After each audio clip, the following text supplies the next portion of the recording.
నేను మీ వనపర్తి నియోజకవర్గ కాంటెస్ట్ స్వతంత్ర ఎమ్మెల్యే అభ్యర్థి.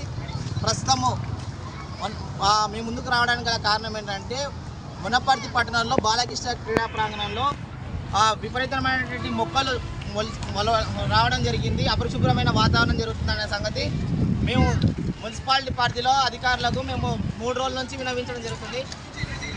3 రోజుల నుంచి విన్నవించినప్పటికి కూడా అధికారులు నిర్లక్ష్యం వహిస్తున్నారు. మాకు ఇచ్చిన సమాధానం ఏంటంటే ఆగస్ట్ 15 సందర్భంగా మేము బిజీగా ఉన్నాము, మాకు బిజీ షెడ్యూల్, సిబ్బంది కొరత ఉందనేది మాకు తెలియజేస్తున్నారు. మేము ఇదే అంశంపై మున్సిపాలిటీలో సిబ్బంది కొరత గురించి మేము ఒక 1 మంత్ బ్యాక్ నుంచే మేము రిప్రజెంటేషన్ ఇవ్వడం జరిగింది. సిబ్బంది కొరత ఉండడంతో అడిషనల్ సిబ్బందిని అడాప్ట్ చేసుకోవాలనేది కూడా మేము తెలియజేయడం జరిగింది. కానీ ఇంతవరకు అడిషనల్ సిబ్బంది రాకపోవడము, అందులో వనపర్తిలో అధికారులు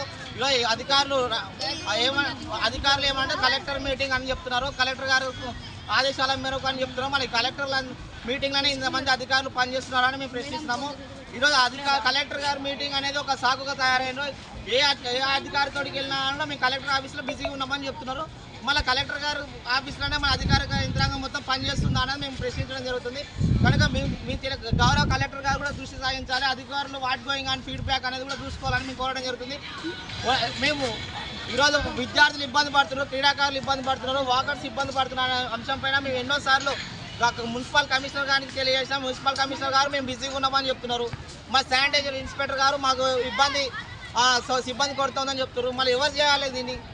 కనుక మేమే ముందుకు రావడం జరిగింది. ఈరోజు అందులో భాగంగానే మేము ఈరోజు మన బాధ్యత మేమే తీసుకుంటాము. ఇంకా లక్షల రూపాయల జీతాలు మీరు ఎందుకు తీసుకుంటారని మేము ప్రశ్నించడం.